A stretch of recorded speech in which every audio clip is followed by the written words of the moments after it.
Wow. Do you see me out here battling for my life? I'm fighting for the fate of the world. Have you forgot? Have you forgot? Okay, Andrew, there's a couple things about this film that need to be said right off the bat. Number one, this is the greatest movie ever made. It's the greatest movie ever made. You know why it's the greatest movie ever made? Do you see what time it has been? It's 5 o'clock on the dot, and not only are we live, we've already gone through the intro because you know what? We had to stop talking backstage because there was just too much good shit to talk about on air. We were just burning through material. Yeah, we were too excited because this film is remarkable. It's a masterpiece. Truly one of my favorite films of all time. I saw this as a child more times than any movie. I saw it 89 times as a kid by the time I was like 11 years old. But, we're getting ahead of ourselves. This is the greatest movie ever made. This is a show on Action Industries we do every Saturday, 5 p.m. And this time we're covering Mortal fucking Kombat. Woo! Woo! Yo! Yo! Yo! I don't want to scare I don't want to scare the neighbors. Look at this. Zach M says Ben's camera quality looks really great. Look at that, Ben. Moving up in the world. Well, I'll tell you what. You're being fooled because it's the same camera. What's crazy is because you actually do look like you're still using the old the DSLR. It looks better than normal. Huh. You look great. Anyway, I'm excited. So the whole thing about this, if you guys have watched the last few episodes, we've kind of done this thing called elevator pitch. And you know what? It's been kind of working, but in our minds, it could be something much better. So more so, I think right now, I just want to talk about why we're covering this movie and how we could possibly justify this the greatest movie ever made. Because some people might look at us, Ben, they might look at us and they say, Mortal Kombat? Greatest movie ever made? Are you high? Maybe. Look, I think that like the whole concept of like a movie being so bad it's good kind of a thing, I think goes even beyond. It goes even beyond like that. Something as simple as like the concept of movies that are like bad good. Because like you have to there's like movies that are truly bad good, right? Like The Room is the most famous example ever of a movie that is bad good. It's become a cult classic because it's so bad, people love it. And then there's movies that are truly great. And then there's movies that are kind of mediocre. This movie is like a unique special breed because like it feels like it's doing something and achieving something that is so much better than all the other like kind of attempted video game movies that don't make any sense. Like I don't want to watch this is the greatest video game movie ever made. I really think it is. I don't want to watch Final Fantasy The Spirits Within. I don't really want to watch Doom. I don't really want to watch like Assassin's Creed. Like I have no interest in watching those movies. I will watch this movie any day of the week. It has so much entertainment value for me.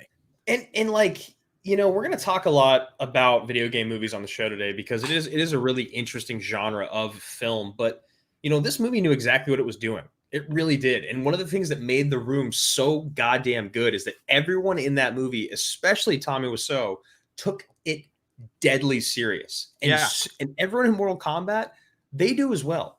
Like, yes, they have their moments where there's like written in humor, but they like really lean into that humor. Like, can you imagine being Christopher Lambert or whatever you want to call him? And then he's like, and then I'm pretty sure he calls himself Lambert. I'm pretty he sure seems like a Lambert guy to me. He has to do that line where he's like, sorry. Like that's so I don't know what now. So now I'm getting some delay on your camera here. Really? Yeah, now I am. Oh God, really? Wait, no, I think you're good now. I think you're good. Okay, it was just for a second. But more so, we got here on this lower third, Ben. We got this made by our good man Jacob Patrick. There's our Streamlabs. Yeah, I don't know if you see, but we just got an extremely generous super chat. That's exactly what I was getting to. So this is our Streamlabs, but we got super chat as well. Nicole Krafik here with the $50 donation says super sticker. Really, really generous. Did you see? So it plays out in the. If you go to our YouTube and you actually watch this as it's streaming, there's a picture of a cloud and then some sort of green-looking fellow, or I think, who's flying around in the clouds on a rocket. Are you on drugs right now? Are you making this up? Oh, Rod, you look like a giant eagle and there's fire all around you. I think that's the drugs talking, Dave. Uh, yeah, so I'll actually have to go and watch that back. And you know what? One thing that we definitely need to do, you got to remind me, I'm saying it right now. We have to put in a timestamp for when that was made so that people can click on it and just find it really quickly in our description below. We'll have to Yeah, do that after the video. it's really good. Nicole, thank you so much. Nicole Graphic, that's a name we've seen in here once or twice, I believe. Unless I'm making that Yeah, up. yeah. No, you know what? Now that I believe so. I feel like I've seen it a couple times, but definitely not one that pops up, like every day. Yeah, and we just got another one here from a new fan, somebody who we just actually got to meet over the weekend. Anissa Oliva, y'all are doing a live stream the same day as Real Rejects. So cool. Did y'all plan for this? LOL. They go on in about 30 minutes now. I have to choose. Hey, Oh Anissa, no. listen, I'll tell you what. Guess what? They were kind enough to gift one of their best fans to us and you, and we're so thankful to have you that if you ditch us to go watch them, we're not going to be offended. We understand completely. Loyalty is important to us too. It's true. Yeah, we understand that you've been with what is it, the Reject Nation? Is that what she was calling, or the Reject Nation? No, say that's it not what it is. say it like Christopher Lambert.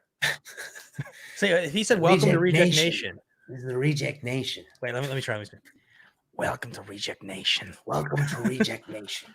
Yeah, you know what? We forgot to do this last week, and I'm like, I can't believe we forgot to do it. We didn't watch the trailer, I don't think, for Mad Max.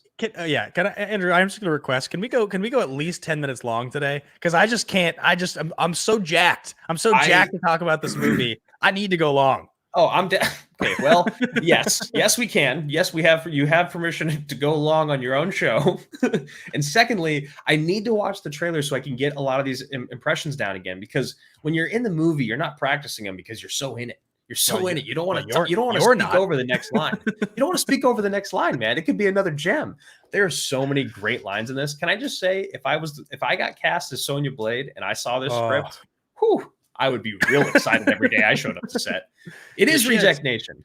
She has, thank you, Anissa. I appreciate that. She has some fire lines. All right, so I want to make sure we keep moving through the show because there's so much to cover. So the first thing and foremost thing to talk about is we have a couple Patreon shout outs for new people, new generals. We had upgrades since last week. We had Tyler Schwent upgraded to general, so big time salute to you, Tyler. Salute. Garth McMurray is back up to the general level again. Big salute to you, Garth. Salute to you, Garth. We got Joaquim Oliveira, all the way from Brazil, I think. Am I making that up? Salute. No, you are not. And also, Joaquim is, I'm pretty sure he's a frontline essential worker. It looked like the other day he was in the general's bunker with a mask on, and he was in scrubs, and it looked like he was definitely at work. I don't know exactly what he does, so I don't want to speak on it and speak out of place. But I definitely know that dude is working really hard for the people in Brazil and make sure everyone's safe. Love that. Next up, we've got Captain Corey Quinto. Big salute to you, Corey, and a big shout. This is an exciting one. This is one that you and I have been talking about for a couple of weeks, but I think it's a big one. Matt Iceman himself, host of American Ninja Warrior, he's a sergeant. Matt Iceman became a sergeant in the Action Army Patreon because he is that awesome of a dude. I would pay him to be a sergeant in the Action Army, and he is doing the opposite. He is doing us a solid because he's that cool. And this is obviously, I know we don't shout out sergeants this way all the time. It's usually captains and generals and above. But, for him to be kind enough to come on our show as a guest, and then now he's a true, legitimate, we have the physical evidence that he's an Action Army member now. We already knew it. We already knew it for years from the way that he called that match with us in top 10. But now we have actual proof. Look, so the action industry, whole entire brand just got 100% more famous. It does. Because there's nothing going on before Iceman joins. So, all right, let's do this. Do you want to watch the trailer, man? I do, but I got to give a shout out to Lucas Shashak here. You need to open up your screen because there's a super sticker of a hippo with some fire on his hand, and it says KO in pink, and it's doing like an uppercut. I really wish that it didn't just I feel like YouTube should have thought this through a little bit more, that it shouldn't just say super sticker when you bring it up on screen. Like, why do people just keep paying us to have the word super sticker show up on the screen? Man, what is this? I want to see him though, so I'm gonna find this. The description of the hippo just sounds again like I'm on acid. It just sounds like I'm on drugs again. What's our YouTube page? No, I'm just joking. All right. I have to find this. All right, here we go. Guys, while Drew's doing this, be sure to hit that like button. We got 50 of you guys watching right now. Oh, almost 60 now, and there's 37 likes. So let's try and get those likes up to even. Just hit that thumbs up button. Don't do it. I can't find it. It's something I'll have to find later. It's too much pressure. I will continue to narrate. I will continue to narrate the super stickers for you. Don't you worry. Okay, thank you. I appreciate that. I got it. I got the trailer pulled up. I'm ready to go. I know you're ready to go. I wish it would show. I think. No, it doesn't, man. I want you guys to see. I'll just go back. It's going to look a little janky, and you guys will see my browser. But do you see the? No, that's not what we wanted. All right, never mind. The picture of the trailer that they use is the one that you're talking about of her tied up next to Shang Tsung with the teased hair and the dress. It's perfect. It's the perfect trailer image. So I'm really annoyed that they don't have it showing here. But all right, here we go. Mortal Kombat, 1995, directed by Paul Anderson. Paul, not to be yes. Yes. Oh my God, it's already good. In each of us, there burns the fury of a warrior. Oh, good trailer voice, God. Hold on. To prove it. One of you three will decide the outcome of the tournament. 3 strangers. One of you three. Yeah! Will travel to the mystical realm of Outworld. To defend our people against Shang Tsung. You will Die. And his forces of darkness. Whoa, those graphics. One more victory. Prince Goro is mine. Wow, they show a lot of stuff in this trailer of like interesting moments if you're watching the movie. It has begun. Yeah. Yep. Oh, we got a little bit of the song. This is all we needed. Dun, dun, dun, dun. Mr. Lambert. Mr. Lambert, a set, please. You can call me Chris.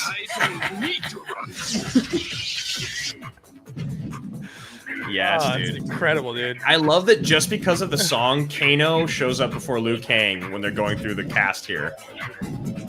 Songyue. Oh man, dude, Robin Chow was so ripped for this movie. He really was. He got yoked. That begins. He had like a really good year or two. Wow, what is? Sorry, I was gonna say I got it. Now I see the super sticker here from Jakey Yachts.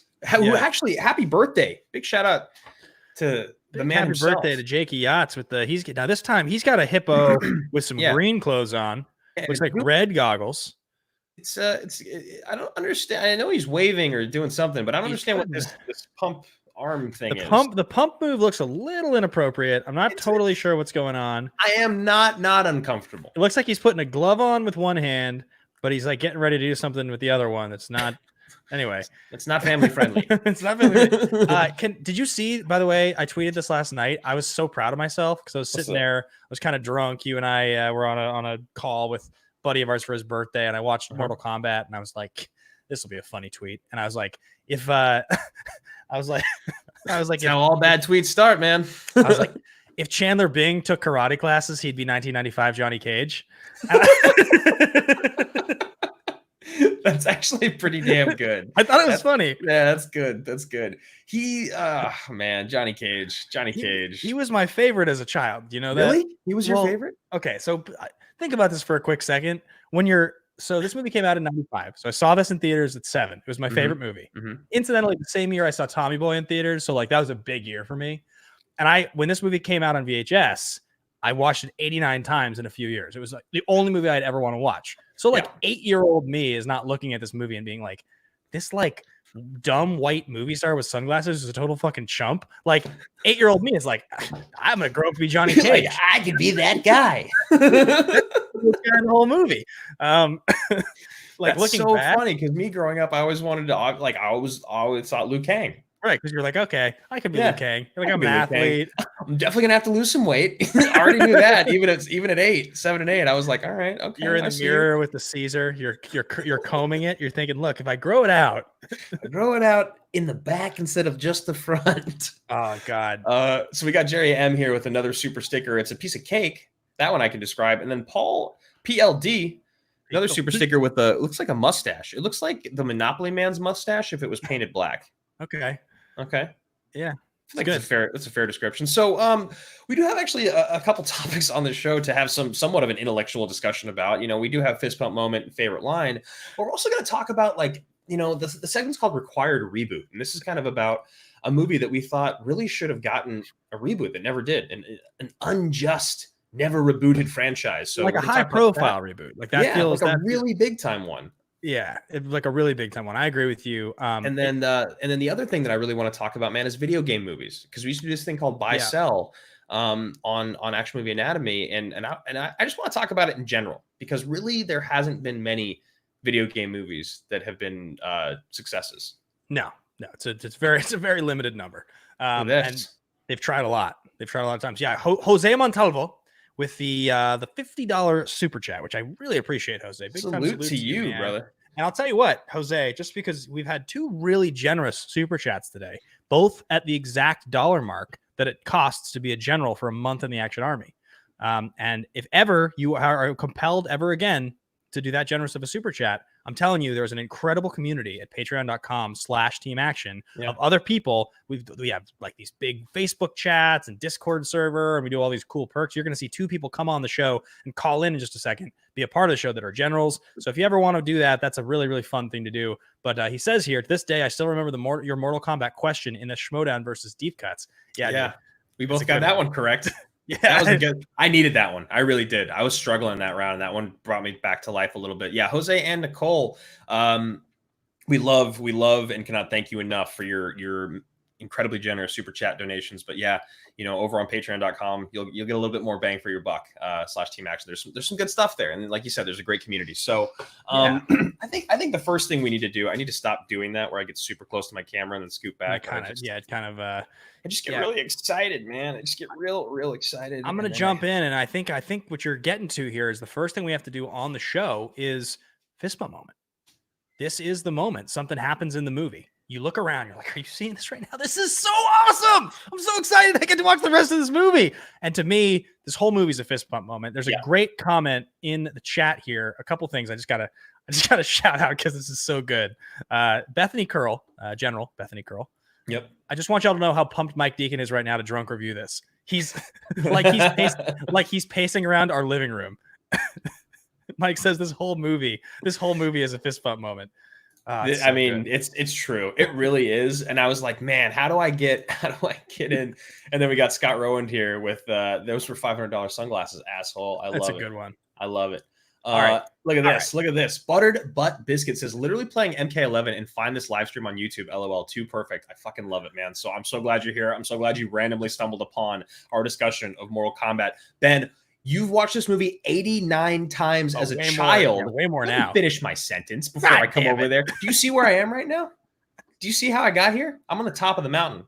I eliminated a lot of people. I feel like we would be fighting in this stage. Now, I'd be on the right because I'm in a blue shirt, and you'd be on the left because your shirt kind of more matches the color, and we would be going head to head. I'd probably do a move where I'd jump up and slam you through the ground, and we'd fall down to another stage, which probably you can change your background to. And then I'd uppercut you to a different stage. Yes. Oh, God, I miss all that. What the hell were we even talking about? What was I even saying? Oh, yeah, the fist bump moment. You've seen it at least 89 times as a kid. You've watched it even more as an adult.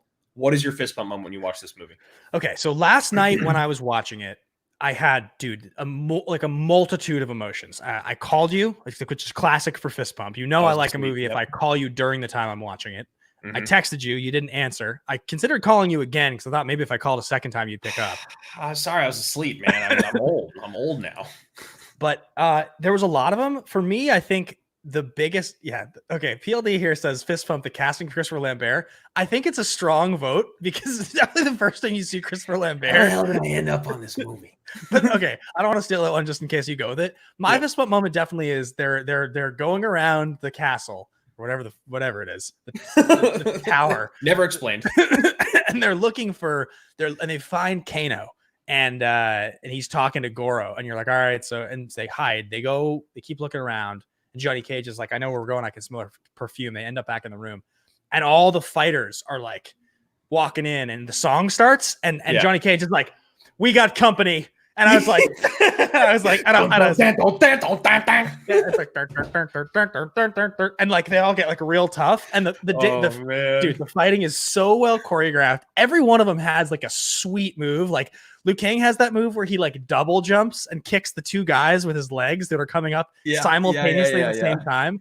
Cage, I think it's Cage and Sonya have the move where Cage like leads the guy around and she like clotheslines him. She clotheslines him. Yep, it's the classic swing and clothesline when you're in the 2-person fight. It's been done many times before in history, film history, and human history. Johnny Cage is like the GSP. He's like the GSP of Mortal Kombat. He's got like tons of like flashy kicks, like roundhouses and shit like that. Yeah. It's so sweet. That fight is sweet. I remember as a kid that part was so sick. As I was watching it this time, I was like, "What the? Why are they fighting these people? Where do these people? It's like is this 2 just minutes like a long. test? It's 2 minutes. They're like reprimanded by their dad afterwards. But yeah, it's the first time you like really feel that like you're gonna see them all in action. And they just tease you. And as a kid, that's exactly what it did. It wasn't like as an adult where you're like, "All right, what the fuck was this?" It's like as a kid, you're like, "Man, that was so close to being all of them getting in a big fight." And then, Shang Tsung was watching and like all this stuff. No, it didn't happen. Okay, so mine, it's the exact same as it's always been, dude. It's the sweetest fight in the whole movie. It's the reptile fight. No way. It's specifically the reptile fight during the readjustment of Reptile when he goes like that after he gets his ass kicked by Liu Kang for a minute. And he like, because they always have like these things they do before fights. And then when Reptile does one mid-fight, and it's so on brand, right? Yeah, he doesn't right. do one of those stupid things. He does like a little snake dance move. It's like the fist cock. It's like the Cavill fist cock, except he's but better. Like it makes the Cavill fist cock look stupid. Yeah, agreed. So you love the reptile fight? Is there a problem? No. I'm not sure you're going to expand on it. Yeah, no, that's it. I love the reptile fight. I think it's awesome. I love at the end that it's like they're like, yeah, and then you just dump like a bucket of worms over. Yeah, like next to a statue, and then it'll be like you killed Reptile. It'll be fucking sick. Liu Kang will step on the bugs and he'll kind of stomp. He has like a really good yell. That's one of his best yells. No, you don't. See, I've seen this movie so many times. Like this to me is a lot like watching Point Break, where every scene is my favorite scene. Yeah. Except that there's like an endless number of shit and like things in this movie. Like, so one of the segments that they always do on rewatchables, and we never did anything like this because it's like way more negative than we like to. Yeah. They have a thing called picking nits, and it's you'll even do it on like The Godfather. It's like basically like what are like the things about this movie that are kind of unexplained. Like, well, I was gonna like pick some stuff out. This movie is 90 minutes. It's just 90 minutes of shit that doesn't make any sense. Like one of the things I was thinking about while I was watching was like, all right, so Chan gets his ass kicked by Shang Tsung. So wait, hold on. Wait, no. Let's break that down a little bit though. Shang Tsung beats a 12-year-old to death after he breaks his arm 5 times and then breaks his spine and then steals his soul. And that's what, 2 minutes into the movie? Yeah. Also, Chan like is a really bad fighter. He's like 12, dude. I'm pretty sure he might still be wearing a diaper. I think you can see it. He's like very young. He's like jumping and kicking and swinging, and Shang Tsung just like grabs his arm and just like kills him. He's like, I'm gonna. So he takes him down. Yeah. Okay, so then he holds his head up and he's like, Shang Tsung's like, your brother's soul is mine. You will be next. And then Chan goes, no! And then he turns into a skeleton. Yeah, right. So that all happens, and then at the Temple of Kung Lao or wherever Liu Kang meets Raiden, why don't you just skip over the name? I'm not sure what it is, but his grandfather's like, this is where we found his body, and he goes, he was training for the tournament. Once in a generation, you find out from Johnny Cage. Okay, so if it's once in a generation, what was he fighting Shang Tsung for the night before? He was just fighting him. Maybe was Shang Tsung trying to kill Chan to lure Liu Kang because he knew he was the ultimate fighter. But then he really seems like supposed to be his older brother because they really never explained that he definitely looks like his younger brother. No, I think he's supposed to be his younger brother. Okay, so why is he fighting Shang Tsung? He was following in your footsteps, getting ready for the tournament. But the thing is, so Liu and Chan were going to both be in the tournament, and then like Shang Tsung kills Chan, so he only has to fight Liu. Dude, Raiden burns Liu Kang so bad when he's like, "Why didn't you?" And then Liu's like, I don't have to put up with this. We are fighting for the fate of the world. Fighting for the fate of the world. Remember? All right, so we got a couple generals coming on the show. We got a couple super chats, but we got to get to the generals first. I think they've been waiting patiently in the wings. I'm just going to take them as they came. We got an actual fighter here, so he's got some pretty big expertise to bring to us on the movie Mortal Kombat. General Matty Gunners, big time salute to you, brother. How you doing today, man? Big salute to you, Matty. Big time salute. What's up, guys? How you doing? Good, man. Good. So first of all, I'm going to start this off. We're going to come in hot because I don't know if the world knows this. You have a Mortal Kombat tattoo, correct? Mhm. I do. Yeah. On my dominant kicking leg. Yeah. So Your dominant kicking leg, you said? Yes, the leg that I kick with. It's the one that breaks your bones when he kicks you with. The other one just bruises you internally. Okay. Yeah. Love it. Get it straight, Ben. When did you get this tattoo, dude? Like 5-6 years ago. How do you mind me asking how old you were when you got it then? 23. Dude, that is so awesome. The fact that you got it when you were 23, 5 or 6 years ago, and this movie was out for almost 20 years at that point. It's like that is literally the equivalent of what I wish I had done with the Swayze tattoo. And if I wasn't, and if I wish that I wasn't just still talking about it, that actually I was in the position to be like, yeah, look at these shoulders. Look at these shoulders. Look at this hair. Look at this surfboard and this gun. Nope, I don't think so, man. Matt like, I'm gonna kick you with my tattoo. No, dude, I think you should have gone with the Swayze tattoo. Yeah, man. Agreed. Matty Gunner, you said you watched this movie twice today. Yeah. That excited. I had to double check, make sure that my fist pump moment was the right one. And I'm sorry, I got a bit of a hoarse voice today. Oh, good, man. He's So screaming, getting ready for today. So I got to know if you watched it twice and what is your fist pump moment? Because it's important that you tell us. It's in the Liu Kang and Sub-Zero fight. Sick. Yes, dude. Where Liu Kang, he looks over at Kitana. Yeah. And he's just got his ass kicked by Sub-Zero. Like Sub-Zero beat the shit out of him. He sees the bucket next to him. And just decides Use the element which brings life. Water. Exactly. And he just throws it, and then the icicle just appears. Just like, This is Matty Gunner. This is literally the moment that Ben and I were talking about before we went live, to where we had to cut each other off to be like, we just have to go live now. Because Ben, you were describing as he threw a bucket around in a circle or in a motion that would not keep the water inside of it, and then he just throws the bucket and forms this perfect icicle, a massive icicle. And the bucket disappears. Yeah, The bucket disappears. He has perfect coordination because he's a master fighter.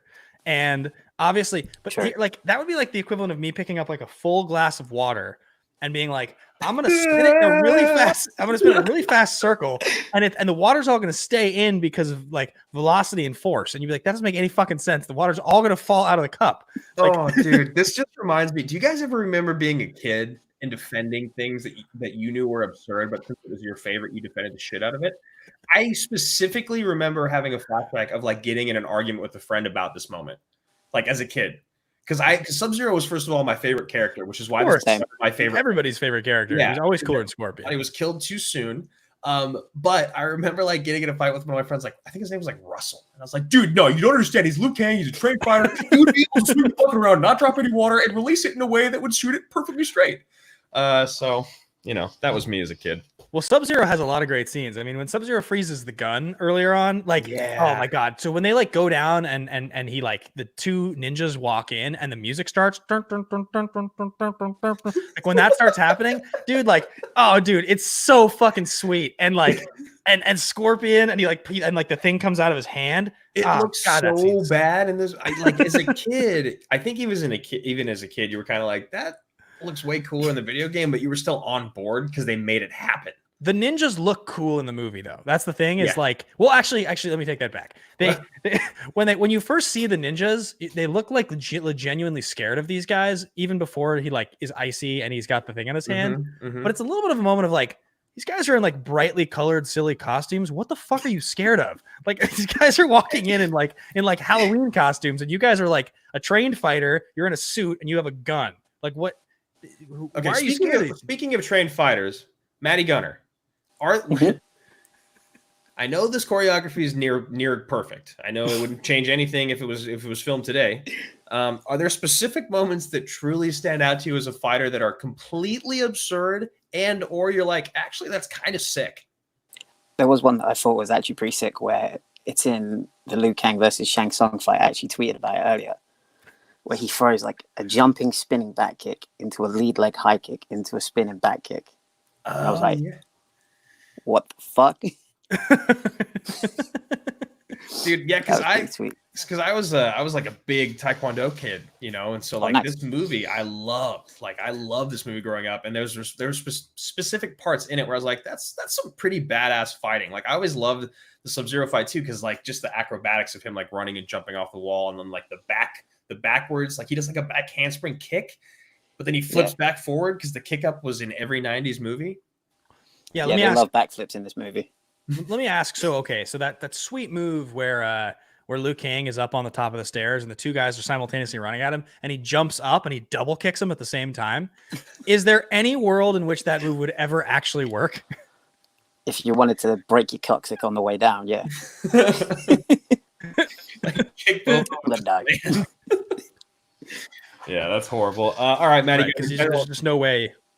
Oh, sorry, Ben. What were you saying? No. I appreciated the insight. It answers my question. So good. General Gunner, is there anything else that you prepared for the show? Anything you want to drop a favorite line? Is there anything else you want to talk about before we let you go and bring on the next general? The favorite line is where Liu Kang says to Shang Tsung, "All those souls, they're still not one of your own." Yes, it's like that's a good line. Yeah, there's actually some sweet lines in this movie. Yeah. Also, I think Shang Tsung, underrated all-time villain. Like top 100 villain, maybe. Very cartoonish, but very memorable as a child. I mean, like scary as shit. Yeah, dude, 100%. So General Gunner, thank you so much. Big time salute to you, brother. Thank you for coming on the show. Thank you, gentlemen. Thanks for having me on. Thanks for coming, man. We'll see you soon. Appreciate it, guys. See you. I love it, dude. I love that he saw a fight sequence in this movie and he was like, that's actually pretty sweet. Oh shit, I'm gonna go practice that. We got another general coming up, man. We do. Do you want to do a couple super chats first? Get them, make sure people are still watching when we get them, then we'll bring on our next general. 100%, because I think the first one here is actually a very fitting one. Okay, it's from General Young himself, who's about to come on, but he says a handful of people on a leaky boat are going to save the world. Exactly.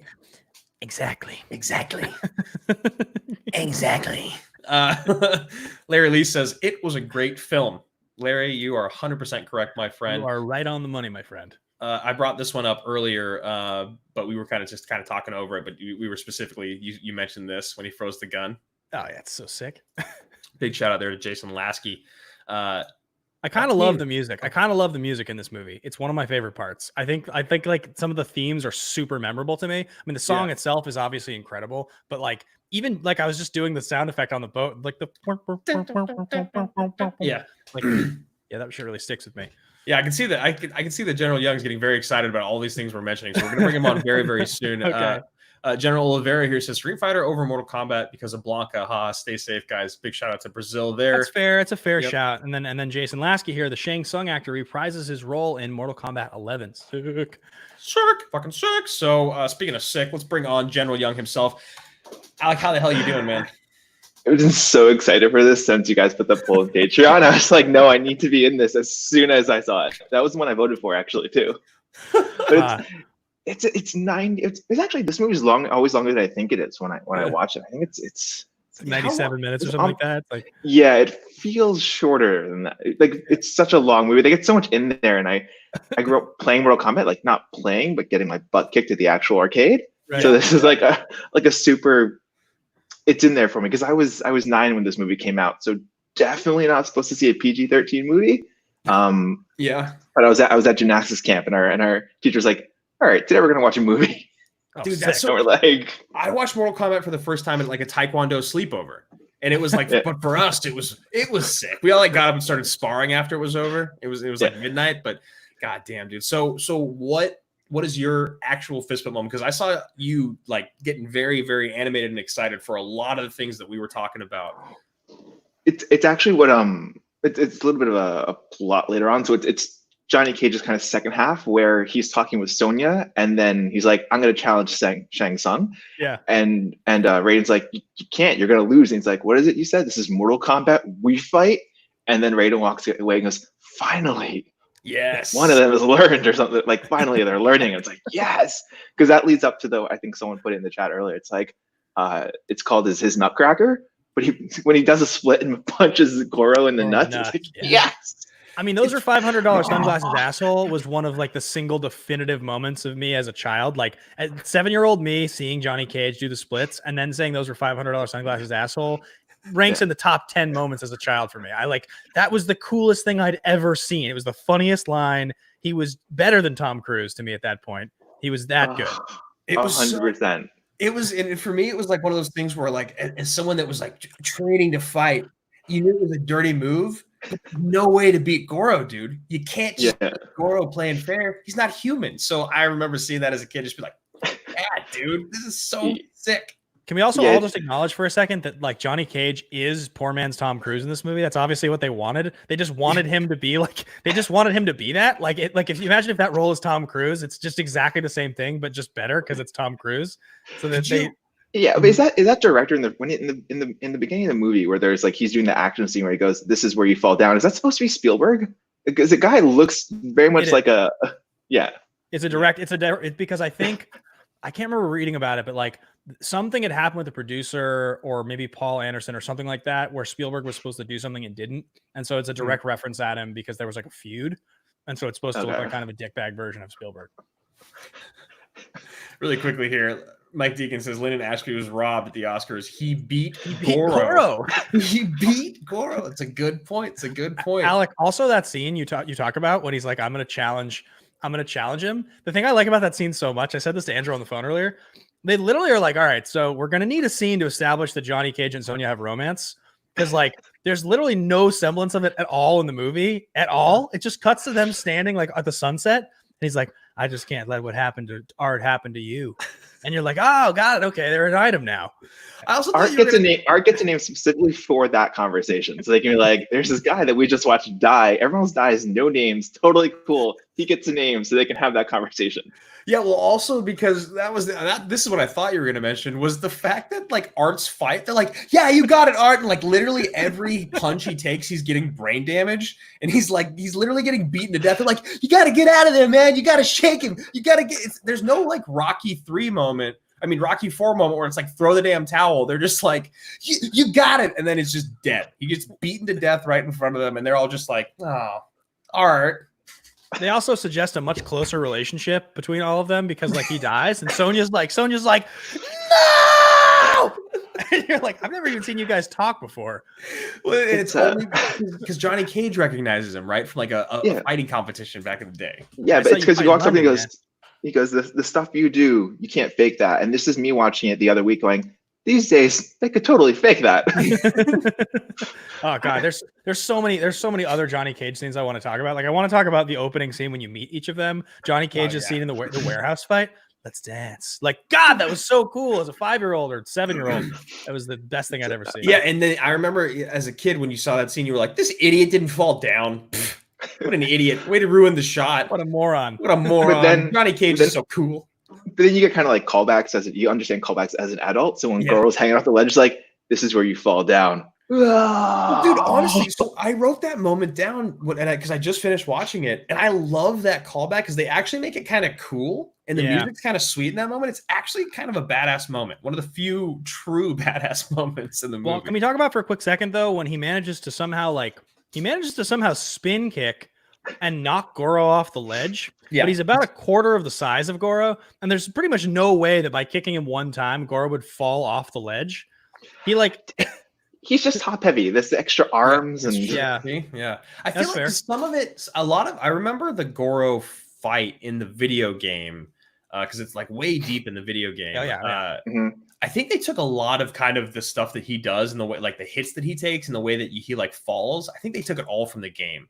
Whereas some of the other stuff in the movie, like, why not just give Liu Kang a fireball at the end of the movie instead of like electricity and like a zap energy thing? Well, yeah, they like definitely they like okay, so Scorpion and Sub-Zero. Yeah, we got to talk about Scorpion because they both get like actual like their characters, but like Liu Kang gets like a zap He does get the leg thing. He does do the bicycle kick. The bicycle kick, yeah.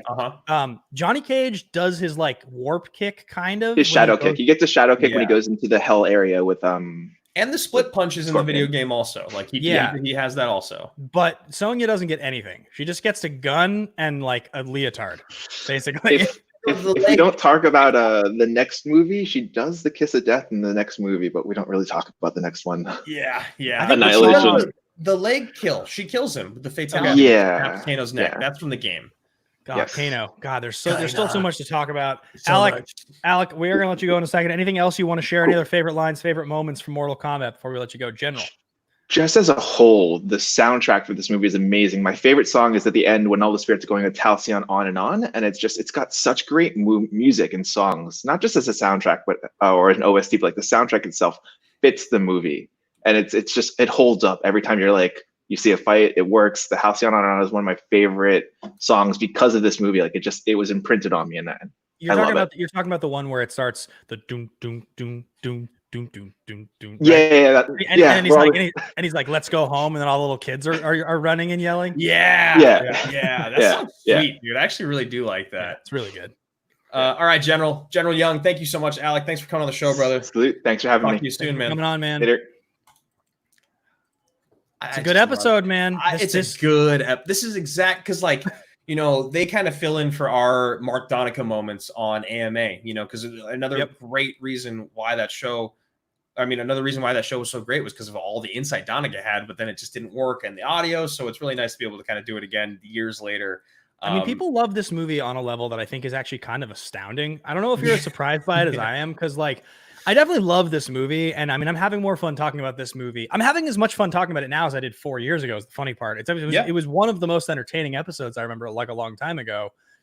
And it's just weird how that's kind of what I was saying to start the show. It's like this really unique brand of, it's not just so bad it's good. It's like sort of uniquely amazing. It really has taken chances in a way, like very like recklessly with the way that it's put together. It's just like we're gonna just kind of do all these things and not explain any of them, and they'll be great. Yeah, because when we were talking before the show, I was like, it's a lot like when Leo describes what dreams are like in Inception, like when he really breaks it down to Ariadne about like, you don't know how you got there, and it doesn't explain it, and you don't know what you're doing, but it's really important at the time. And I was like watching this movie, I was like, oh my God, this is literally just like the dreams they talk about in Inception, because it doesn't make any goddamn sense. And like, why is Scorpion made of lava? I don't know, but dude, I'm ready to get to Scorpion in just a second. There's one thing I want to make sure that I do before we move on. And it's I want to let everybody know here. We got something really, really awesome in the mail this week. We've been waiting for it for a long time. And we all of a sudden have the 5-year Action Movie Anatomy coins available. Let's see if I can get this to focus well this time. There we go. Yep. 5-year AMA coins. A number of you guys already have these. They are limited to exactly 100 pieces. We've gone through now about 40% of these suckers. We got a lot of orders right off the bat, which is really exciting. But yeah, guys, get them while you can. We don't want them to run out too soon, or we don't want people to miss their orders, because also if we do have leftovers, we're going to bundle them up probably next month with our next merch item. We're going to get the sunglasses, the coin, and whatever that third piece may be. We've been looking at kind of like Scotch glasses. We've been looking at lighters. We've been looking at bottle openers. So we're going to just be continuing to bring you guys some pretty damn cool stuff. Yeah, but these ones are special because Action Movie Anatomy was where we started with all this stuff. It was the original show, and this is the 5-year anniversary. So the way they're working, you can go look at the entire breakdown of the offer on patreon.com/Team Action. They're exclusively available to be ordered by patrons until the end of the month, till the end of May. If you're a general already, if you're considered upgrading to a general, you get a significant discount. Just pay for shipping. If you're a general and you want to upgrade to 5-star general, they're just on the house. We ship them off to you. And otherwise, there's a pricing structure you can go check out. They're 40 for 1, 60 for 2. But they're exciting. We love them. We're very excited to have them. They turned out great. So go get yourself a coin if you're interested. Yeah, and so General Young here says one more time, Scorpion is technically a hellspawn in MK lore. Sub-Zero murdered him and Clan, and he comes back to take revenge. So yeah, I this is one of the things I wanted to talk about. So like the place where they go, that's in one of the games. I remember the hell stage. The hell stage in that. I'm cool with that. I just don't remember him being made of lava. I even remember him being like a skull, because he there's a game when he takes off his mask and like breathe fire on you. Yep. But like the other huge missed opportunity was like, why didn't Scorpion and Sub-Zero fight also? You know, Well- like I know they're supposed to be his like slaves, but like that's a huge missed opportunity. I also think the fact that Scorpion, like, he like does his snake hand thing, demon rope, whatever the fuck you want to call it. I He think never- that's exactly what it's called, the snake hand demon rope thing. He never actually hits someone with it. No, He only hits a tree. and it I don't- dies. I don't So really you're- understand why he doesn't at some point just wreck some dude with it and have it go through the dude and he pulls him towards him and he like breathes And then he fire uppercuts him, or something. Yeah, Like right? I want to see it. I want to see that. That was another huge missed opportunity. Mike Deacon says they fight in Annihilation. You know, can we talk about for a second how the fuck did Annihilation miss so hard? I don't really understand how that. I don't know what movie- you're talking about. Like it's probably the biggest drop off in a sequel I can think of ever, because like this movie is so beloved. It's not good. It's just amazing for what it is. So how could they have made another bad Mortal Kombat movie, but like no one likes it? I like don't remember shit about it. I just remember they recast my boy Johnny Cage as James Remar, if I remember correctly. I think that sounds right. That sounds right. Yeah, I know there was a lot about it. I tried really hard to like it because I loved this one so much as a kid. So I still watched Annihilation. I remember I'd rent that like half as often as I did Mortal Kombat because for some reason my mom wouldn't let me buy them, but she'd let me rent them. Made no sense. Sweet. Classic Supek logic. All right, so let's get through some of these super chats and Streamlabs because we do have a handful and some from a while ago. So Jerry Morris donated $1 through Streamlabs. He says, "I've just made some trades in the Action Generals Fantasy that will give me a flawless victory. One more, and I will finish them soon." Oh no, the soon was the end quote because of Streamlabs. And then Chris Hall says, "I love Mortal Kombat. My cousin and I, who recently passed away due to drug overdose when we were younger, he dressed up as Scorpion for him, plus I Sub-Zero. I have a Mortal Kombat tattoo in remembrance of my grandfather. Where growing up we would play Mortal Kombat." That's cool. That's Chris awesome, Hall. Chris. Yeah, man. Next one up, I got Teresa Sky here with $3 Mm-hmm. Streamlabs. Hi guys, what is the worst video game movie in your opinion? There's a lot of bad ones. Yeah, that is. Yeah, let's talk about that. Let's just go right into it because we were going to do a segment about video game movies and buying or selling them. What do you think, man? What do we got? It's like you want me to go through some of the ones I pulled I'm gonna up? look up really quickly. I'm gonna look up really quickly to see if I. I've got I've got a Hedgehog, list here in front of me that I can remember. reference. It was good. Sonic was legit good. Yeah. Sonic was actually quite good. Are you looking at the same CNET list that I'm looking at? No, but I can. No, it's all good. All right, so looking at this, so none of these are bad. Like I'm gonna get down to like the top of this list before I. Yeah, okay, these are all good. Like Rampage was pretty sweet. That movie was fine. It wasn't like great, but it wasn't bad really. Like a lot of those video game movies, I think the whole idea is that they're not like overtly bad because the category is just so bad. So like most of them I just don't pay much attention to. Like So, they like- have to be really bad to be bad. You know what I'm saying? Yeah, 100%. And so like going based off of like Rotten Tomato scores here on this list, it's a Rotten Tomatoes list. The number one video game movie on this entire list is the Angry Birds movie 2, which is crazy because it's like that's not it's not a true video game like with story and plot and characters. Like at least I don't think it is. Maybe I'm being Angry Birdist, but I don't know. It doesn't feel like it has the same like level of lore, All right, I got some sweet ones here. Okay. Okay, Wing Commander was fucking awful. That's a bad movie. I do not remember that movie at all. Freddie Prinze Jr. and Jake Busey. It's like all late of 90s. the Tomb Raiders are Yeah, I think you and I really were very, very like critical of the last one, the Vikander one. I can't believe how bad that movie was actually. I wanted to love it so much, and like a couple people are saying like upon like a second viewing you'll be a little more forgiving and like it more, but I don't know. I just was not on board. I definitely think Annihilation is pretty high up. I think Doom is pretty unwatchably horrible. Doom is really bad. I've watched Doom so many times. I've just turned it on in the background so many times. Like that, all of those like the Resident Evil movies also, I've turned those on in the background so many times. Silent Hill, like all those weird kind of horror video game movies. Obviously Warcraft was like a big one. Some people really like that. Like General Morris loves it. Or like really enjoyed it at least. But I've heard like very mixed things about that. Yeah, it's kind of amazing they've made so many bad ones. I definitely think that if you guys have never seen Sonic, it's pretty great. I liked it a lot. I thought it was like very entertaining, kind of kid friendly, but really good. There's like some movies that you'd think by now we would have had a really good one. Like, how has Zelda not Yeah. been a movie that's really successful yet? Because like, yeah, like Zelda or like a real Mario movie. Like I know the Super Mario Brothers movie from back in the day is not great. I remember that as Yeah. a kid. It's like the best movies that we've gotten have been like Sonic and like Pokemon, the Pikachu one with Reynolds, right? Like people like that Yeah. movie. it was fine. It's fine. Okay.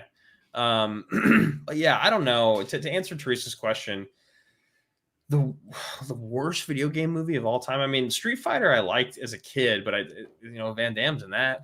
Yeah. Oh, I know. That was big for me as a kid. But I don't know. The worst.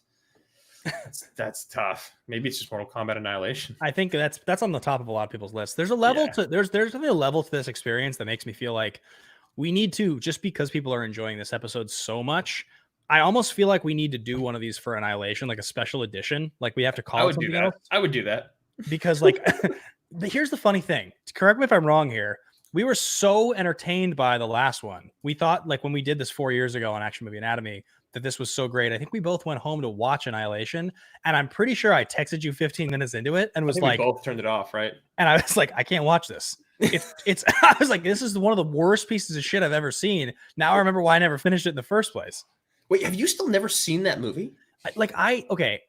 There's a chance that I saw it in theaters and walked out. There's a chance I saw it in theaters and don't remember it at all. You don't know. You haven't seen it. You haven't seen the whole movie. You don't remember it well enough to like if you because like, I've seen that movie probably like 10 times. Like, okay, when I here's what I remember. Like I remember the movie starts. We have to do a watch along. You like see James Remar as Johnny Cage, and you're like, what the fuck? And it picks up right where the last one left off. And I can just see like 12-year-old Ben be like, the fuck is this? Yeah, I think literally I was literally like, where the fuck is my boy? I was like, who is this guy? Who is this guy?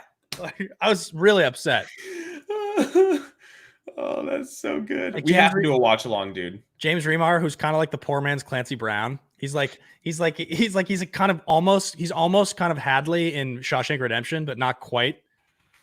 I mean, how do you think I felt when Jason Patrick in Speed 2? You know what I mean? Like that was another huge heart. I was so devastated that it was not Keanu. Okay, so wait. What? Vincent in the chat says James Remar replaced Christopher Lambert. Oh my God, that's what it was. And somebody else replaces Johnny Cage. If it's Clancy Brown and they're both in the movie, I'm gonna shit myself. But I don't think that's the case. Mortal Kombat Annihilation. Who plays who in here?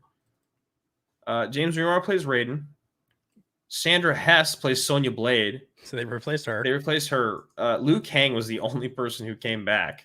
I remember Brian Thompson was Shao Kahn. He's like younger. Yeah, the whole thing didn't make sense. Where is he? Where's Johnny Cage? Chris Conrad. They kill him. They kill him in the first like 5 minutes, right? Yeah. Shao Kahn kills him. It shows him coming to where they are, and he gets killed by Shao Kahn. I was fucking pissed.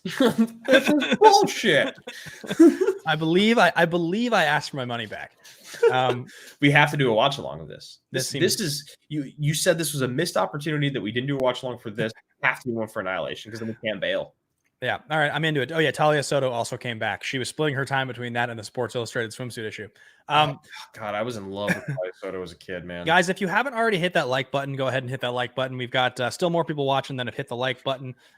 Let's continue moving through here. Let's talk a little bit of star profiles. We don't have to do much on it, but talking about sort of the stars of the movie, Robin Shaw, The Most Wanted, 94, Angel the Kickboxer, 93, Honor and Glory, 93. The only other movie that Robin Shaw has been in that like specifically sticks out is Beverly Hills Ninja. Yes, that's in like 97, right? Yeah, 2 years after this. You know what's something I didn't realize? And like, I'm sure if you had asked me to say the years, I probably would have come to this conclusion. But when I was looking it up last night, so Farley actually just did. I always knew he had starred in 4 movies, but he did one a year. He did 95, 96, 97, 98. That's the whole run. He only starred in 4 movies, and it was for 4 years. Wow. And because he's in like 13 movies or something, like Dirty Work is also 98, and like Airheads, Coneheads, those are all earlier. Mm-hmm. But he just stars in Tommy Boy 95, Black Sheep 96, Ninja 97, Almost Heroes 98. And like Robin Shaw, obviously, because like Farley's my favorite, and like I told you, 95, Tommy Boy. So when I watched Beverly Hills Ninja, I was like, this is fucking great. I was like Liu Kang and Chris Farley in the same movie. Come on, dude. I gotta tell you this story. It's so funny. Like I loved Beverly Hills Ninja as a kid. Upon reflection, upon review, it's incredibly insulting. It's really offensive it's and offensive not very funny. And not funny. It's not a good movie, but I gotta tell you this story. So I used to live with this guy who was a plastic surgeon, and he was dating this. He brought over this girl for like a date to like cook dinner and watch a movie, and I think she was Chinese. She was very clearly Asian. Okay. I can't remember exactly which country she came from or her family did, but he decides to turn on Beverly Hills Ninja. I own, you've seen my DVD shelf. There's like 250 DVDs there. He fucking turns on Beverly Hills Ninja for a first date with a girl that he brings over to the house. And I just remember walking out there and she was not impressed, not pleased, not pleased. Somehow the date still went well. They dated for a while. Wow. And then just a month ago or 2 months ago or whatever, when I was moving away, that DVD was one of the only ones not in a case, just sitting on the table. I left it. You left it. You felt a little bit offended by it. I just didn't want to make the effort to find room to remember where it was going to be and find the bot. I'm never going to watch that movie. I'll tell you. So as a huge Farley fan, when I've gone back to watch his old stuff, that's the one that I have the least enjoyment watching. I'm not totally sure why. And you'd think it'd be Almost Heroes, but I kind of love Almost Heroes. You love Almost Heroes. I think that movie's a lot funnier. I think Beverly Hills Ninja is like just kind of stupid. It's pretty dumb. It has that one scene where Farley beats up the guy at the car dealership and is pretending to be him, and he's got like the fake mustache on. That sequence is really funny. But aside from that, that's pretty bad. Oh, I remember that so well. It's the best sequence in the whole movie. I mean, that part's really good. If you guys watching have never seen his mustache keeps coming off. Yeah. And then like Robin Chow uses like a slingshot. Yes, exactly. Back on. He's like, oh, whoa.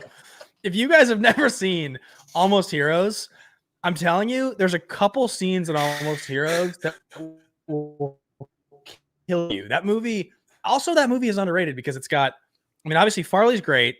Matthew Perry's pretty awful. He's not really very funny in it, but Farley carries it. But it's also got Eugene Levy in a really good role. He plays he plays like, do you remember he's got the red bandana and he's got the woman, my woman, that guy? Yeah. That's Eugene Levy. Yeah, he's incredible. And then Kevin Dunn plays Hidalgo, the Spaniard with like beautiful hair who like just kills people, and he's great.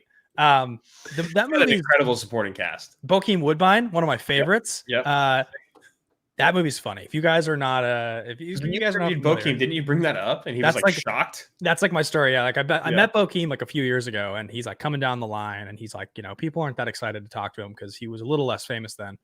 Like walks up to me, and I was like, dude, I have been waiting to talk to you for years. And he's like, really? And I was like, there's one thing you've been in, man. There's one thing I've always wanted to talk to you about. And he's like, oh, what's that? And I was like, you played Jonah in Almost Heroes. And he just like starts dying laughing. And he's like, I'm going to be honest with you, man. I did not think you were going to say that. I didn't think you were going to bring that one up. And then I was like, so tell me about when you booked Fargo. And he's like, well, I had this moment, I found out, I leaned against the fridge. I was like, were you more excited to book that or Jonah in Almost Heroes?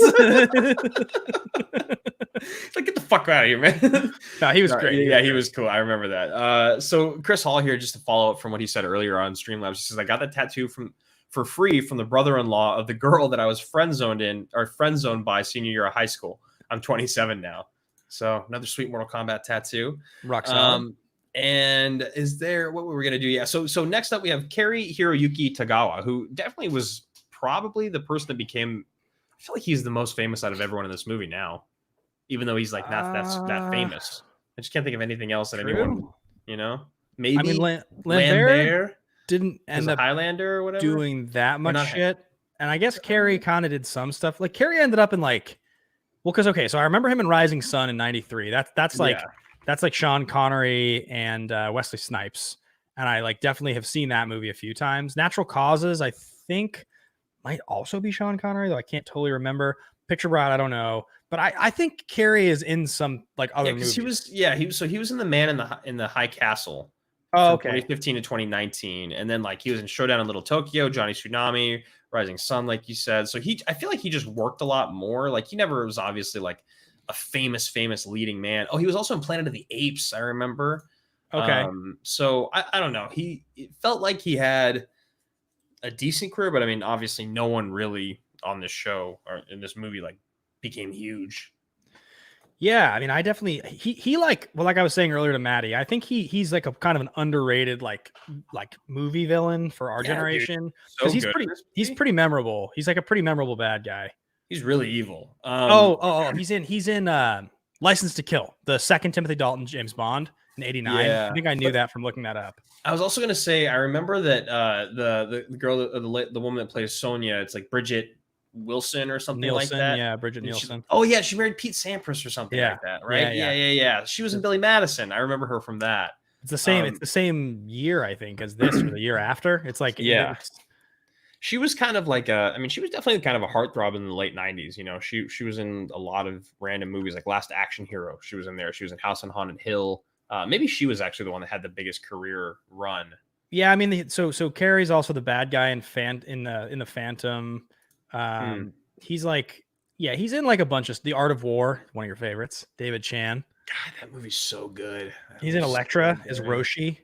Memoirs of a Geisha. Yeah, he definitely was. He had a big career. Yeah, Balls of Fury. He's definitely the guy that was in the movies and the shows. Balls of Fury. I remember him in Balls of Fury. Yeah. Because like you mentioned, Man in High Castle. That's a big show. People like that show a lot. Yeah. All right. So, one thing that we really want to talk about, just to touch on briefly, it's the general debate, guys. We just had our first episode this last weekend, or this last Thursday. It was a blast. It was so much fun.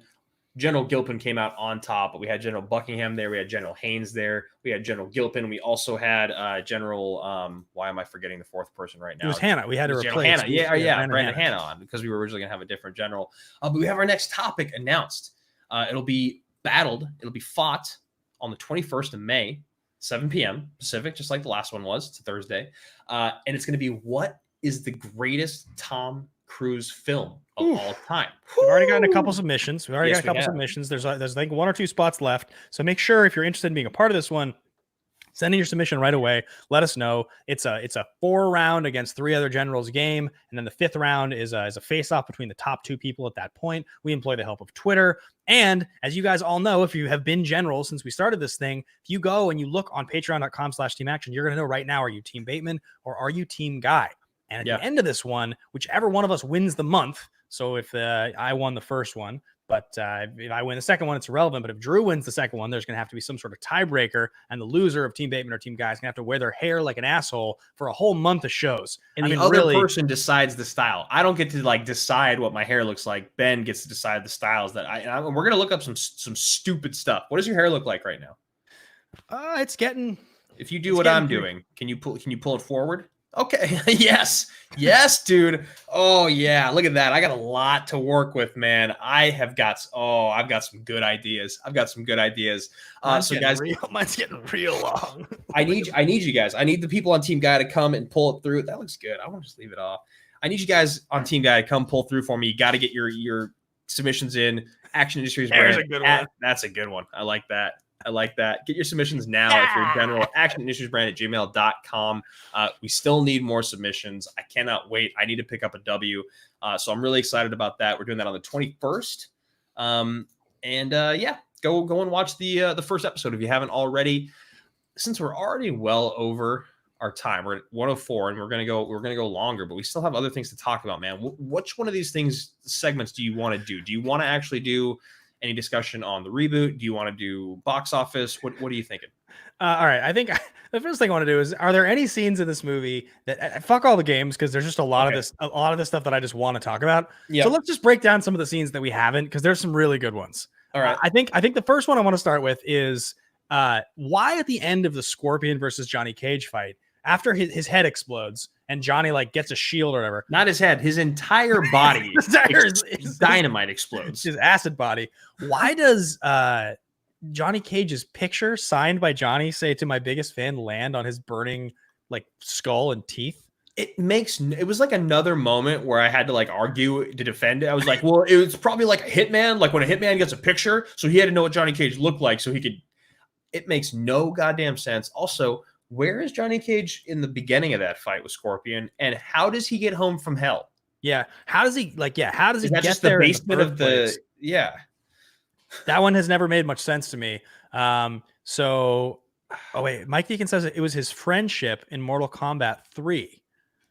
That's true. The picture was. That's actually, but like, I remember that now that you say that. It was, but I just don't understand how it's a friendship because they're not friends. The whole point of friendship is that at the end, when they say finish him, is you don't kill him. He cuts his head in half. All right. Let's move on from this one. There's a couple others I want to talk about. All right, Kano. The character of Kano from start to finish. So Sonya, when we first meet Sonya, she's in a nightclub with a giant gun and she's just hitting people as she's trying to find Kano. Assaulting citizens left it. Like you hear her drop like 10 people. She doesn't even say excuse me once. She's just like, you're in a club, you're dancing, you're gonna get brain damage. Yeah, you're gonna get fucked up. And Jax is like, and also like again, you talked about when Bridget Nielsen probably read the script for this, and she's like. Because she really goes for it in the first like scene of the movie. She's like really very upset. Oh, she's like I like when she like turns and it's like I'm not sure what she says because like I don't remember it, but she's like 10 of my 1,000 things, Jax. I want Kano. She like says like something. I want Kano. And she's like.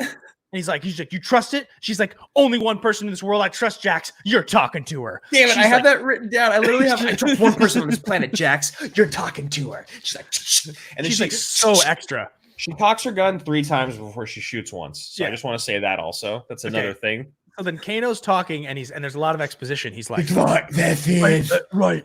Mr. Shang Tsung. You're like, do you realize when you're doing that voice, there's like a slight lisp, or is it a slur, or do you think that Kano's slight lisp is sweeter, or Christopher Lambert being clearly cross-eyed the first time you meet him? Which one is better? They're like, this is the Lord of Lightning. He's like, hello, Liu Kang. Oh, that whole scene, that scene you got to talk about too. But I want to just finish. Even as a kid, I like saw that look from Christopher Lambert, and I was like, that's not what they needed. That's not what they went for. Why didn't they do that again? Okay, so Kano's talking to, and he's like kind of crouched down, and he's like, I gotta get out of here, so I'm gonna go through the sewer system or whatever. And he takes the grate off, and he's like, he grunts this real like guttural grunt to just show that he's like really, really uncivilized. And Sonya takes the dude out. He's covered in glass. But okay. But so the thing that I like so much is that Liu Kang goes to the Temple of Kung Lao and he sees his grandfather. And that scene is so good because the music is swelling and the guy's like, Liu Kang has been given the dream.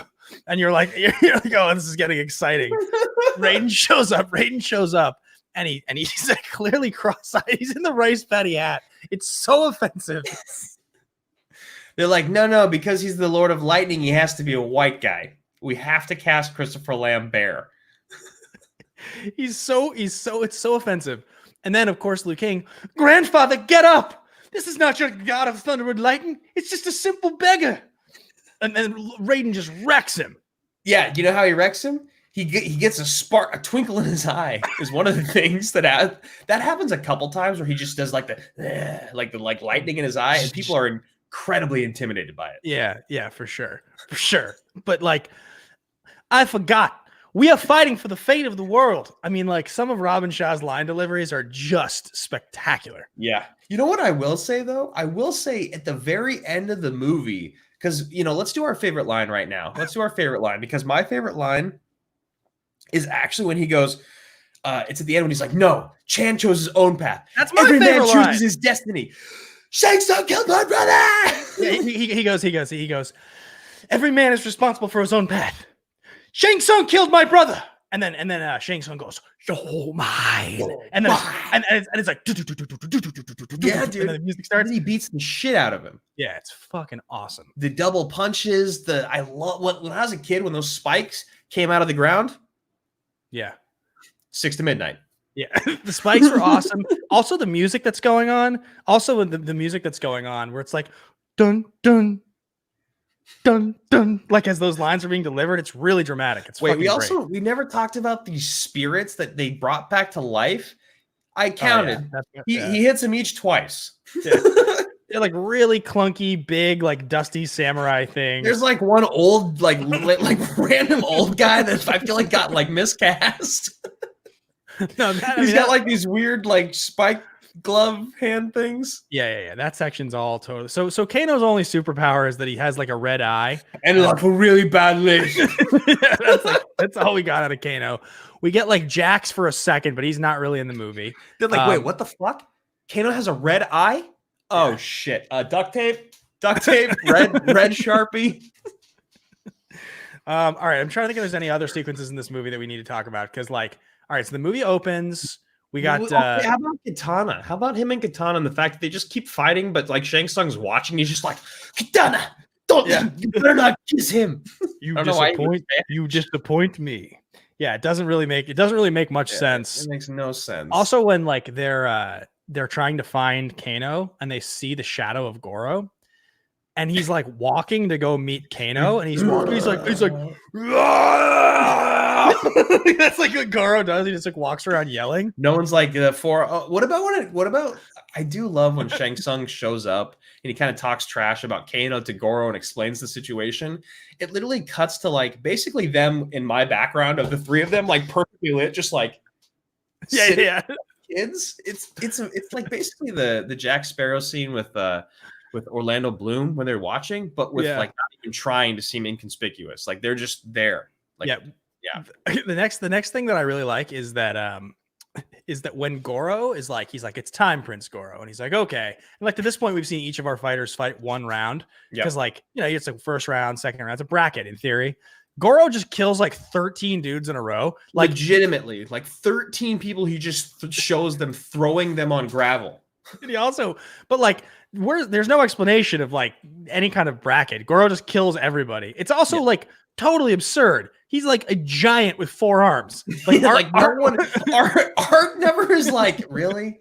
Like, I mean, like he gives him the look. I do also love that like Goro walks in that room when he fights Art and he like screams like, and everyone turns and cheers.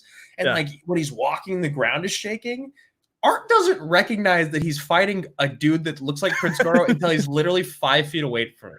He deserves to get his ass kicked. Yeah, and he's got like that sweet uniform with like the arms are covered. It's kind of like NBA players who wear the long sleeves with the jerseys over it. It's like not a good look. No, it was fashionable for a minute, but so Art's like, definitely Art's getting ready to get his ass kicked. The other thing I was gonna say though about this, it was Prince Goro and Art. Oh yeah. Okay, so during the Goro fights, if you guys watching this remember any of this, so they keep cutting to these 2 dudes who are watching, and like basically it's these 2 guys that like in my mind it basically like Paul Anderson is like, I need frat dudes to be cheering for Goro kicking people's ass. They need to look like frat guys. I want them to act like frat guys. And we're only going to shoot one reaction, but we're going to cut back to it like 6 times. Because I'm pretty sure it's the same shot. Like every time they cut to those 2 dudes, they keep cutting to them and they're like, yeah! And it's those same 2 dudes every time having the same reaction to everything. Yeah, Paul's just like, just use it again. Roll it again. Same 2. Fine. He's like, guy 1 to guy 2. Hey, you want to go get a drink? Yeah! Oh my god! Oh, it's been so good. My face hurts. I feel like we could do this forever. I do want to say really quickly, this movie's got a 5.8 on IMDb, 47 on Rotten by critics, 57 by the audience. It's very, very low. Hello, Snickers. But honestly, man, I think that's it. I think that's going to be our full time on Mortal Kombat. Okay, last thing before we get out of here, just because I know we had talked about it earlier in the show, and I feel like people want to know this. If the reboot happens today, all right, so if this gets a proper reboot, like real budget, and they're going to try to make it legitimate, we don't have to talk about a lot of people. Who do you play? Who do you put as Lambert? That's the first question. The most important question. Oh man, I want someone like really sweet. Might as well cast Scott Glenn. No, just go with another white guy. That's what I mean. You need the tradition. Like if we were gonna do it for real, like an actually sick, true, and it's supposed to be like badass Lord Raiden. Yeah. Maybe Watanabe. Yeah, he could be a good Raiden. Could be sick, man. Could be really sick. I could be into that. Yeah. Okay. Who do you cast as Liu Kang? I bet you he looks the exact he same. probably looks identical. I really want to see what does Robin Shaw look like now? 2020. Oh yeah, dude, he could definitely still do it. Let me look. Robin Shaw 2020. Let's see what we got. Images. He just like if they just put him through a workout regimen, if he knew he was coming back, it was gonna be massive. Yeah, he would do it. He would do it in a heartbeat. Yeah, he's aged a little, I gotta say. A little bit.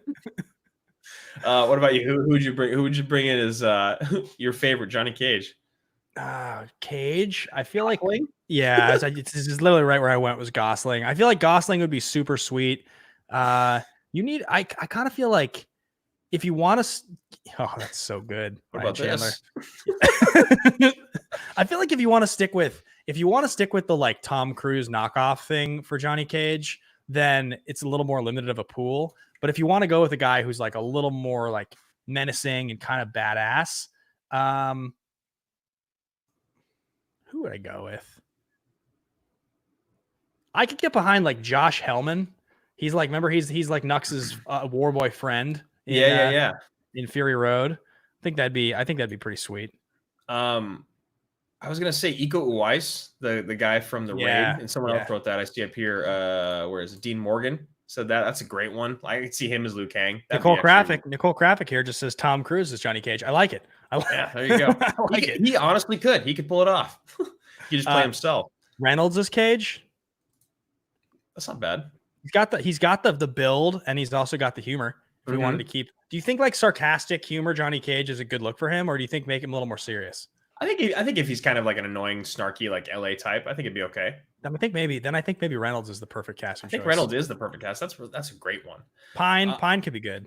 Yeah, I actually really like Pine. Sonya Blade. Because the thing about Sonya is she can't be too big like a true fighting body. Yeah. Because for some reason Sonya was just never drawn that way in the video games. No. I think it had to be someone like smaller. I don't know who. I think Kristen Stewart could pull off Sonya. I think at this point, you like Charlie's Angel. She was good in Charlie's Angels, and she's come into her own as like a woman, more like less as like a teenage actress, and she does a good job with it. She kind of has like some power now, and she's got a lot of good. God, dude, Dean keeps dropping some comic timing and humor. Yeah. What about this? Who does? Dean. Oh yeah, Emily Blunt as Sonya. That's a good one. That's the one right there. Yeah, Idris Elba is Jax. Yeah, that's sick, says Corey Cameron. I love that. Jason Lasky says Joel McHale is Johnny. You know what? Johnny Cage. I mean, you saw how yoked McHale got for that movie. That was a Benghazi movie. Yeah, which one? Yeah. All right, man. So we're at an hour and 20 minutes almost. So we got to talk about next week. We got to talk about the next show. It's something called The Pitch. And Drew, I'm gonna stop you right here. I'm gonna tell you a story, and at first, it's gonna sound ridiculous, but the longer I talk, the more rational it's going to appear. We're doing Edge of Tomorrow. Come find me when you wake up. Oh, sorry. I just wanted to do it. Dude, we love this movie. We haven't done this movie in so long. It was one of the early, or was it like our second episode ever? Yeah, of second AMA? or third. I mean, it was really early on. I recently bought it on my Amazon account because I liked it so much. It's just the fucking best, dude. I watched it like a month ago. It's just great. Like, it's really, really great. And I actually think I listened to another podcast talking about it kind of recently, and they actually had some interesting stuff to say about it that made me think about it a little differently. So I'm actually very excited for us to talk about it. I think we'll be able to bring some new perspective to it. Yeah, I really can't wait. I can't wait to talk Live, Die, Repeat, Edge Tomorrow, whatever you want to call it. Guys, remember to hit that subscribe button. Make sure to hit that like button. Turn on those notifications. We're going to be back tomorrow at 5 o'clock talking with the Jen Sturger herself. Very, very excited about that for the action guys. And also, we got some shout outs to do here. So is there anything else you want to shout out before I start listing off these generals, Ben? I think if you guys want to be a part of the show next week, as you just saw with Alec and with Maddie, send your submission. The sooner you send it, the better, because we can confirm you. If you guys want to call in for Edge of Tomorrow, it's one of our absolute favorites. I think it's going to be great.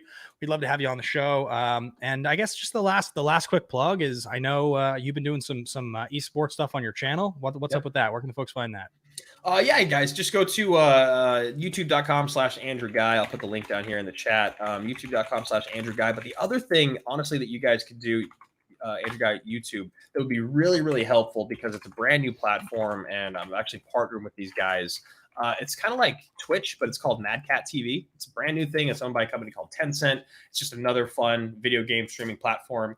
So if you guys can, please, even if you don't even plan on it, just go to this link. I'm putting it down here in the chat. Andrew Guy.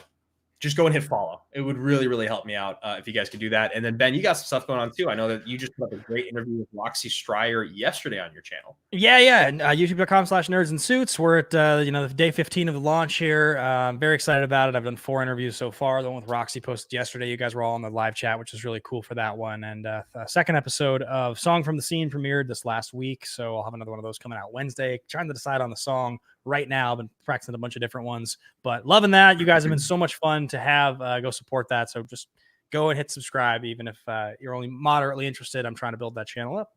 Cool. All right, guys. Well, let's get to some of our generals. We got commanders and chiefs in chiefs. Lucas and Alex Shawshek, big time salute to you both.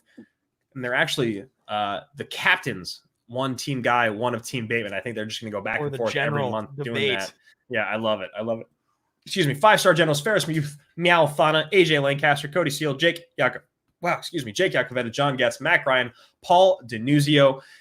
Big time salute to you, 5 stars. And then some generals here. We got Alec Young, who you guys saw today on the show. Thank you so much for coming on. Andrew Hayes, Brandon Buckingham, Brandy Parker, Danny Joyce, Danny Cost, David Benitez, Eric Ritz, Philip Gustafson, Garth McMurray, Jeff Alterman, Glenn Caesar, Jeremiah Morris, John Patterson. Ben, take it away. Josh Ryan, Carol Newell, Kelsey Kirkland, Larry, and Lindsay Payne. We got Liam Gilpin, Luke Marshall Haynes, Maddie Gunner, Michael Deacon, and Bethany Curl, Nick Gilmore, Oscar Romo, Party J, Jesse Dawson, Pat Bulfamonte, Patrick Gibson, Sarila Manmaki, Stephen Anderson, Tharshi Sri, Tim Etheridge, Zach McDonald, Kyle Grandinetti, Tyler Schwent, and Joaquim Oliveira.